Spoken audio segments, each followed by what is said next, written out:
Hello everyone, welcome to Panacea, and in today's video we are going to see the 10 most important grammar mistakes that every English learner speaker makes.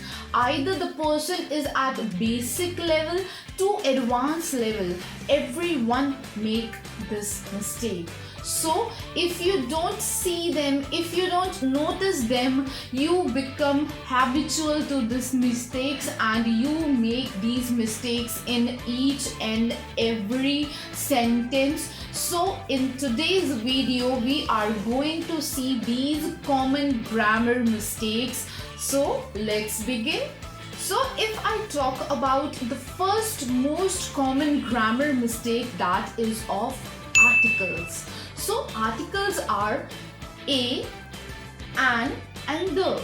So if I talk about the is definite article, a and an are indefinite articles.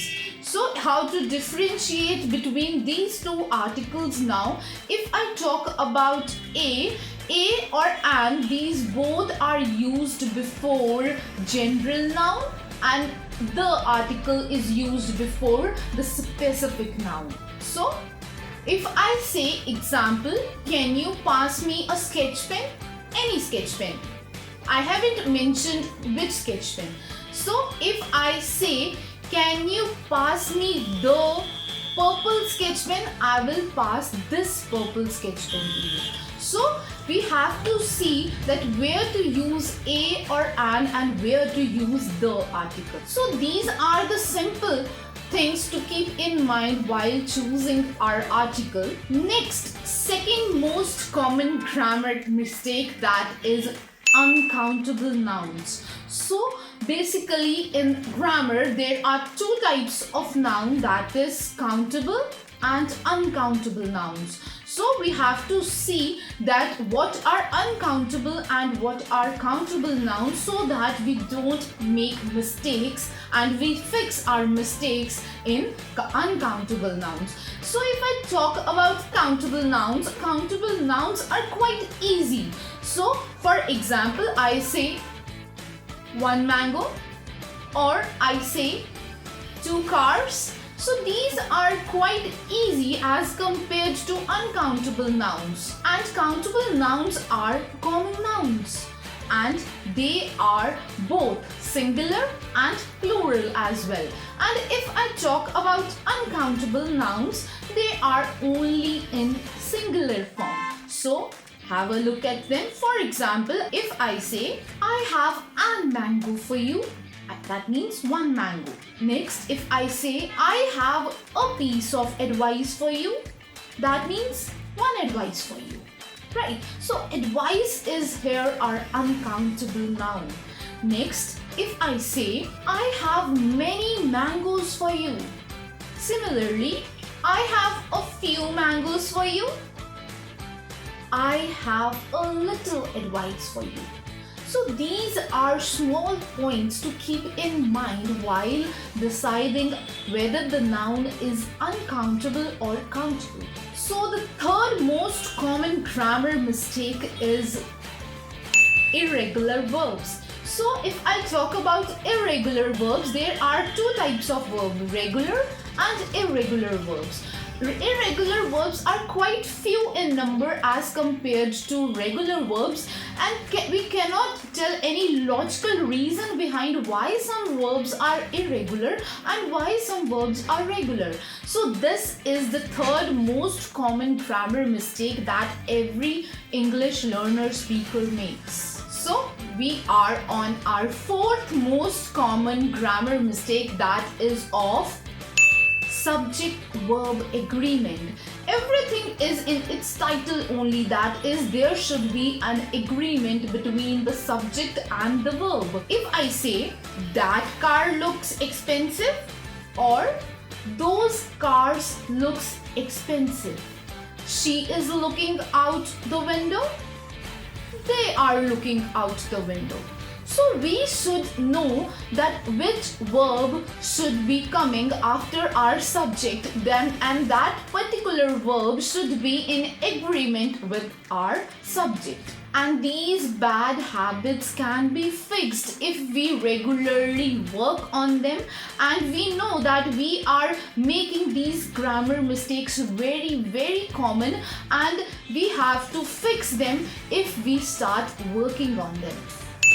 Auxiliary verb. So in our English grammar, auxiliary verbs are three, that is do, be and have. These three are auxiliary verbs, and we should know that where to use do verb, where to use be verb and where to use have verb.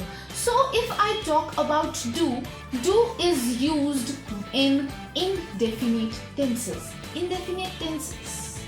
Next, if I talk about be is used in continuous tenses and have is used in perfect tenses. So if you want to fix this most common grammar mistake, you may join our English course. To join our English course, you may visit our website, that is www.panaceatutor.com. So our sixth most common grammar mistake is of prepositions. So prepositions make us little bit confused, and if I say in, on, at or by, these prepositions make us confuse little more. And if I say same prepositions can have different meanings in different sentences also.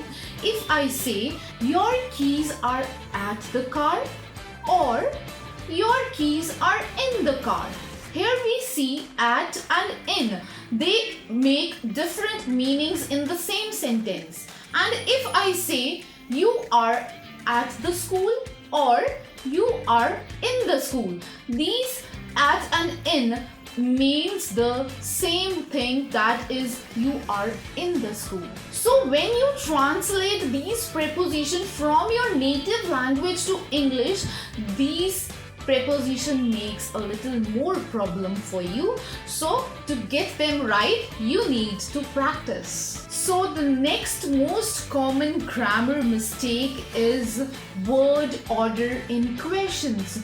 We should know the structure of interrogative sentences so that we don't mistake in these type of sentences. If I say we can go shopping this afternoon, or the correct one is can we go shopping this afternoon? So the difference between the two sentences is very much. So the structure of questions is very important.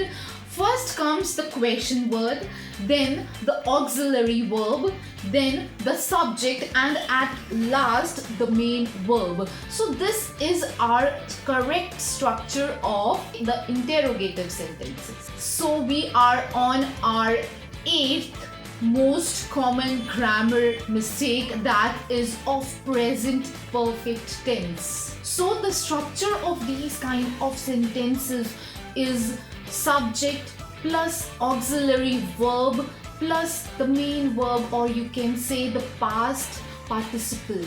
So our auxiliary verb in these kind of sentences is have or has, depending on our subject. So this tense is quite confusing as it has connection between our past and present. So this tense connect our past and our present, so that's why it confuses us a little more than other tenses. If I say I have just seen that film, that means I have seen that film in past and it is completed now, that is in present.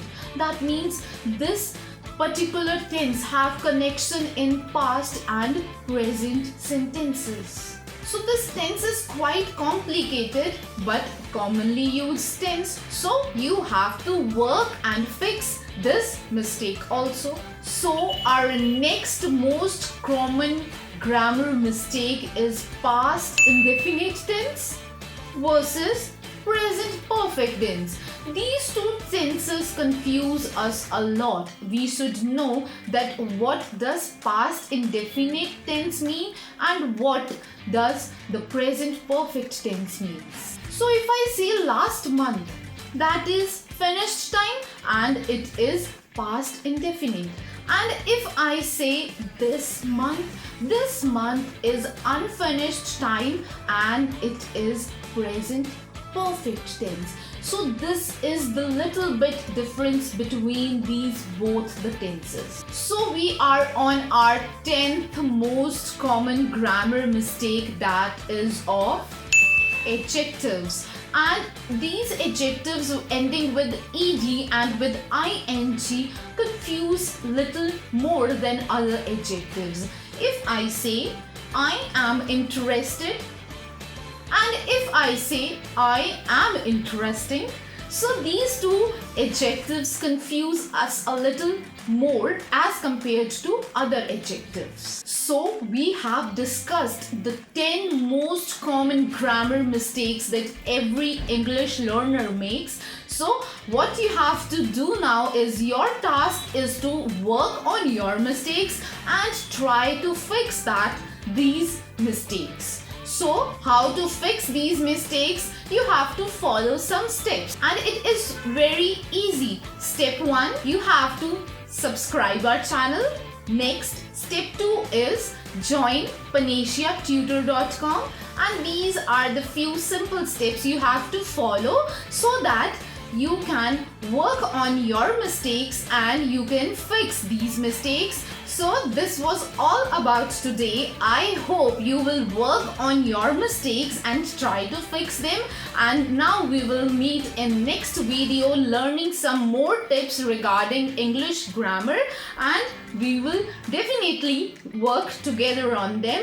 So this was all about today. I hope you liked the video, and if you liked the video, please press the like button and you may subscribe our channel for more upcoming videos. And for any kind of query, you may contact us on the given number or mail ID on our screen. Thank you so much.